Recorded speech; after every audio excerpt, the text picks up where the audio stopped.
Vietnam ও সিঙ্গাপুরের বিপক্ষে হেরে ফিফা র্যাঙ্কিংয়ে অবনতি হয়েছে বাংলাদেশের। এক ধাপ পিছিয়ে হামজা শমীদের অবস্থান এখন 181 নম্বরে। 2 ধাপ এগিয়ে র্যাঙ্কিংয়ের শীর্ষে এসেছে ফ্রান্স, 2 নেমে গেছে স্পেন। ফিফা ফ্রেন্ডলি উইন্ডোতে 2 ম্যাচ জিতলেও 3 নেমে গেছে বর্তমান বিশ্ব চ্যাম্পিয়ন আর্জেন্টিনা। ব্রাজিল নেমেছে 6 নম্বরে। নতুন রিয়েল টাইম পয়েন্ট সিস্টেমে নতুন র্যাঙ্কিং প্রকাশ করেছে ফুটবলের সর্বোচ্চ নিয়ন্ত্রক সংস্থাটি। আর এখানে 2 ধাপ এগিয়ে শীর্ষস্থান দখল করেছে এমবাপে দেমবেলের ফ্রান্স। ব্রাজিল ও কলম্বিয়াকে হারানোর সুবাদে এখন ওয়ার্ল্ড নাম্বার 1।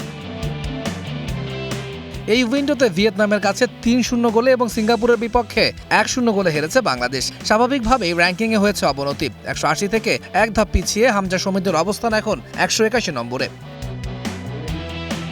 সার্বিয়াকে হারালেও মিশরের সাথে ড্র করে 2 নম্বরে নেমে গেছে স্পেন। সবশেষ 5 ম্যাচে লা রোজারা জিতেছে 3টা আর ড্র করেছে 1 ম্যাচে।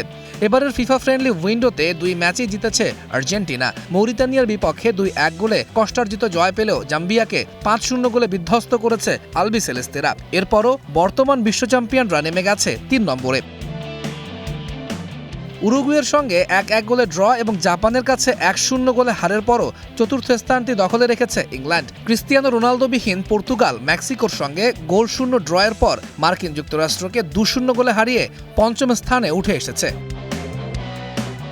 প্রীতি ম্যাচে ফ্রান্সের বিপক্ষে বড় হার প্রভাব ফেলেছে ব্রাজিলের র্যাঙ্কিংয়ে। সবশেষ ম্যাচে ক্রোয়েশিয়াকে হারালেও সেলেসাওরা নেমে গেছে 6ষ্ঠ স্থানে।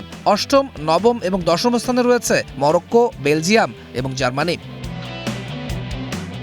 এবারের হালনাগাদ করা র্যাঙ্কিংয়ে সবচেয়ে বড় লাভ দিয়েছে ভিয়েতনাম। 9 ধাপে গিয়ে তারা উঠে এসেছে 99 নম্বরে। সবশেষ 5 ম্যাচেই তারা জিতেছে। আর সবচেয়ে বেশি অবনমন হয়েছে মালয়েশিয়ার। তাদের বর্তমান অবস্থান 138।